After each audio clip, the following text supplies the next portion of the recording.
Honestly, I don't even think about nothing. I don't think about anything. If it's not words or anything, at this point, it can't do anything to me. I know, the God put the ability and the power within me to not even think about nobody else's comments, not care. It is what it is. I spoke with him. He said, nah, bro, that wasn't. He said, that wasn't. He told me on the plane. He came up. He was like, nah, bro, that wasn't at you. I see how they trying to spin. I'm like, oh, all right. I'm not tripping, regardless of whatever it was. Nobody's words or anything affects me, So, yeah. So did you believe him when he told you it wasn't on you? Did I believe him? Yeah. I mean, I feel like you're trying to start stuff now. No. I feel like you're trying to start stuff. I mean, he's doing his job. He's supposed to. Do I feel like he did? I don't know. And that's not on me to sit here and be like, oh, he did it. That's not going to change my life in any way. What's it been like? Listen up, everyone. The Cleveland Browns are about to do things that will change the whole team. Happy. This news came out about an hour ago and backs up what many of us have thought for weeks. The front office is getting ready to get rid of people. They are getting ready to get rid of the dead weight. They are getting ready to say goodbye to 3 players who will not be wearing the orange and brown in the first week of the next season. Take a moment to think about that. Stop.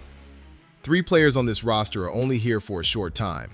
Their time in Cleveland is running out, and the clock is getting louder every hour. OTAs are coming up. The time for training camp is coming up. The NFL draft is about to start, and it will be full of drama and possibilities. And when the dust settles and the offseason craziness finally calms down, the Cleveland Browns roster will be very different from what it is now. We need to have a serious talk about what's going on in Cleveland, because the story around this team has gotten more and more complicated. There are rumors in the Cleveland media that this organization might be thinking about tanking to get a better spot in the draft next year. You hear rumors about losing on purpose. You think about giving up the present for a chance to get a quarterback in 2027. But I want you to pay close attention to what I'm about to say. I don't think that story is true for the 2025 season. This is why. The Cleveland Browns now have Todd Monkin as their head coach. This man has been in the NFL for more than 30 years. This man has made a name for himself by being very good at offense. This man has worked for teams in Baltimore and Tampa Bay that have won. The offense has been amazing everywhere this man has gone. He has scored points and won games everywhere he has put his flag. And you want me to believe that Todd Monkin, who has been waiting more than 30 years for his first head coaching job, will willingly take part in a strategy to lose? You want me to believe that a coach with his background, drive to win, and competitive spirit is going to give up and accept losing on purpose? I don't believe it. Not even for a second. Todd Monkin is in a winning bust situation. This is his chance to show the whole NFL that he is worthy of being a head coach. This is his chance to show that the success he brought to other companies wasn't just a fluke.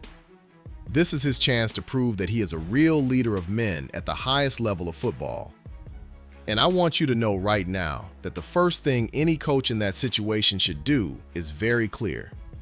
You need to tie up all the loose ends. You need to get rid of the extra stuff. You need to get rid of the players who don't fit your vision, your system, or your high standards. And that leads us to the big issue. That brings us to the name at the top of the list of players who will not make it through this roster purge. Now we come to Dillon Gabriel. Let's be very clear about this. Dillon Gabriel will have to lead the Cleveland Browns. It's not sugar-coated. There is no polite way to put it. The Browns spent a third-round pick on the former Oregon quarterback in last year's draft, but he won't be part of the team's future. The writing is so big that you could see it from space. Now, let's look at why this is happening, because it's important to know the whole story.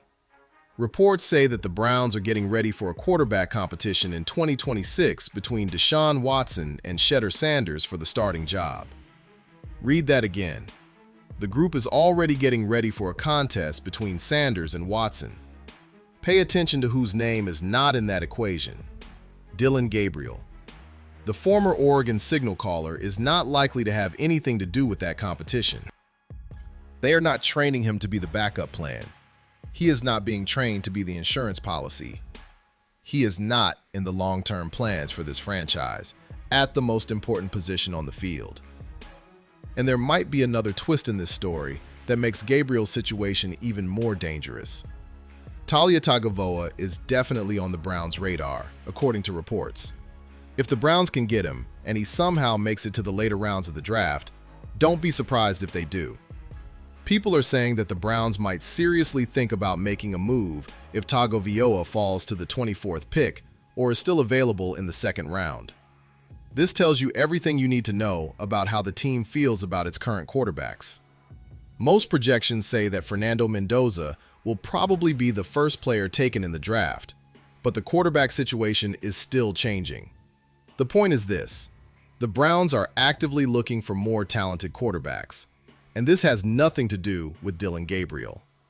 Let's look at Gabriel's time with the Browns because the numbers tell a bad story. Last season, he played in 10 games. He started 6 games and won 1 of them. That isn't what a franchise quarterback does. That isn't even what a dependable backup would do. That is the work of a player who is only being kept around because letting him go would mean admitting that the team made a mistake with the 94th overall pick. And this is the truth that no one wants to talk about.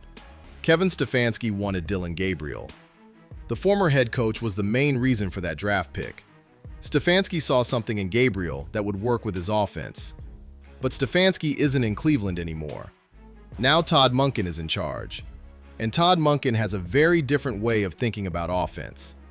The main part of Monkin's system is throwing the football.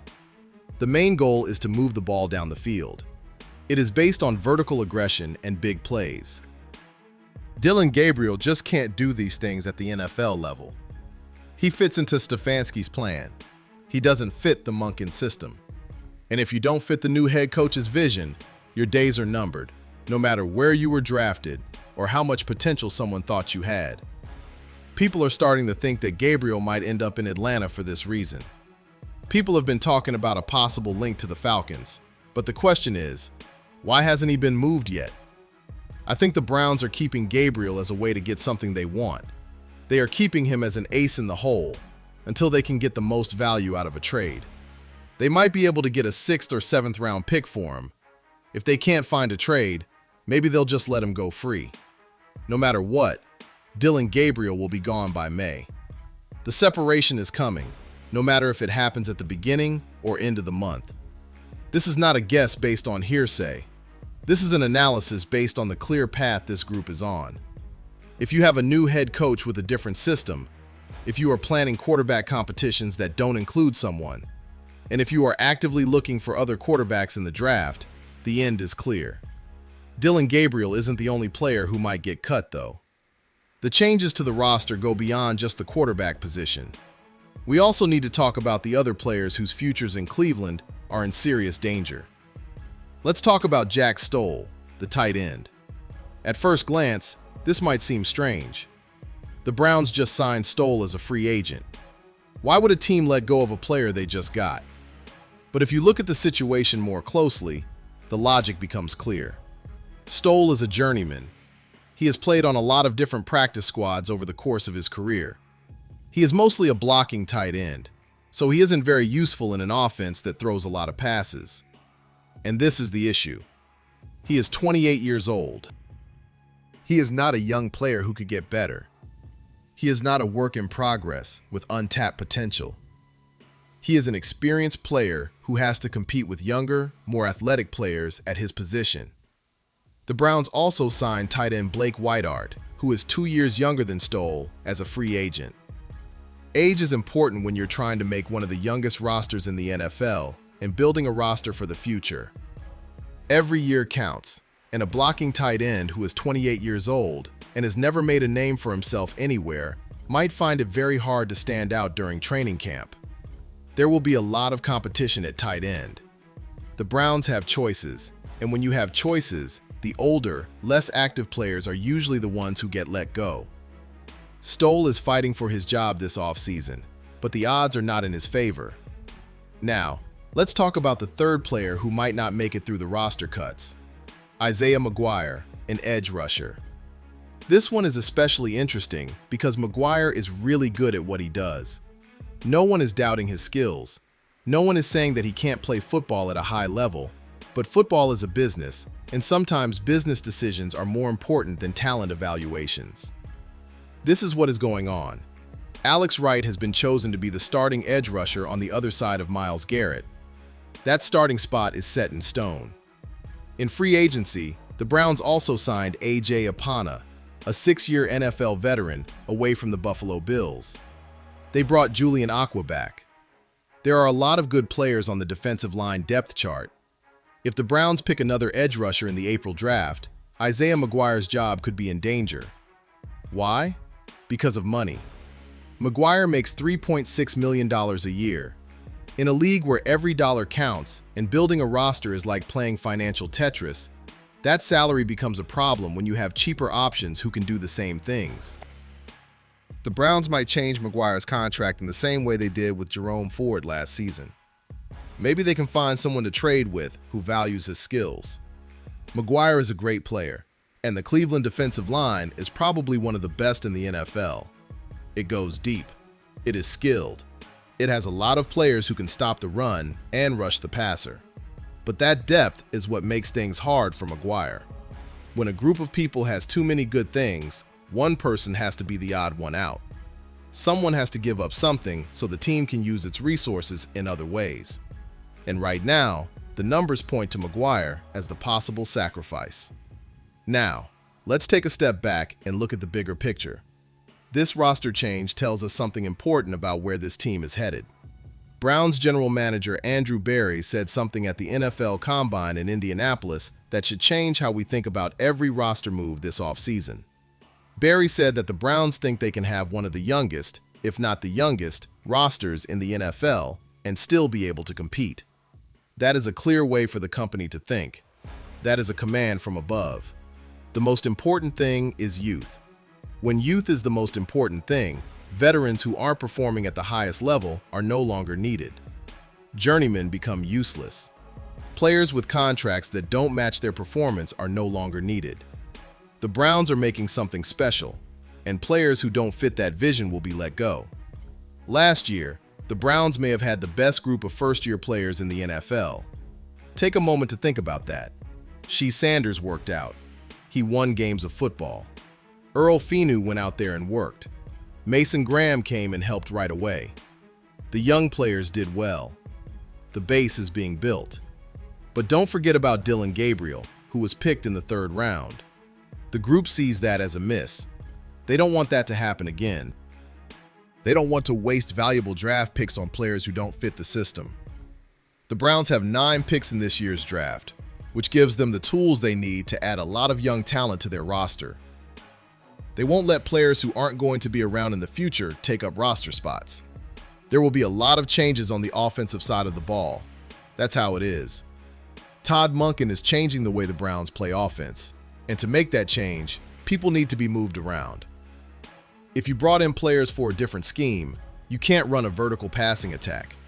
You can't compete at the highest level if your pieces don't fit together.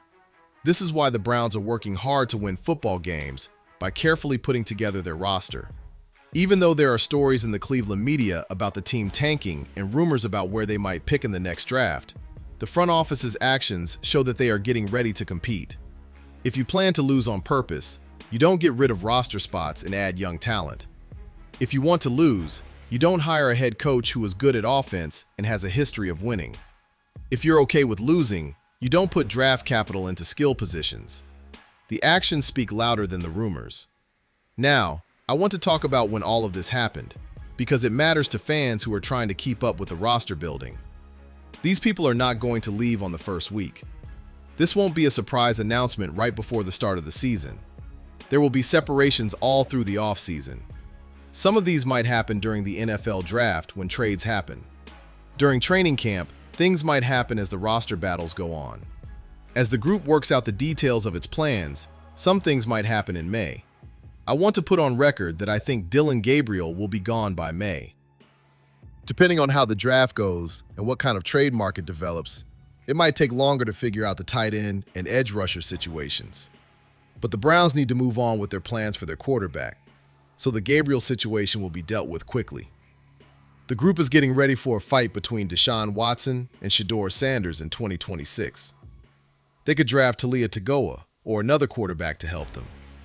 The quarterback room is going to look very different, and Dillon Gabriel won't be there. This is how things are in professional football. Players get traded, teams change their plans, and when a new coaching staff comes in with a different vision, the players who don't fit that vision are left behind. The Browns are doing things. They are tying up loose ends. They are cutting down on the extra stuff. When everything is said and done, this roster will be thinner, younger, and more in line with Todd Monkin's offensive style. The clock has struck midnight for Gabriel. Jack Stoll is about to face a lot of competition. Isaiah McGuire might not be able to get the math to work for him. These three players need to start making backup plans because their time in Cleveland is almost up. The NFL draft is coming up soon. The start of training camp is coming up. OTAs are coming up soon. And when those things happen, 3 spots on the roster will be open. There are going to be 3 players who need to find new jobs. 3 players on the current Cleveland Browns roster will no longer be on the team. This is how football works. This is how companies that win are made. This is how teams that win championships are made. You choose the players who fit your vision and leave out the ones who don't. The Browns are currently following that plan, and everyone will be able to see the results. Get ready.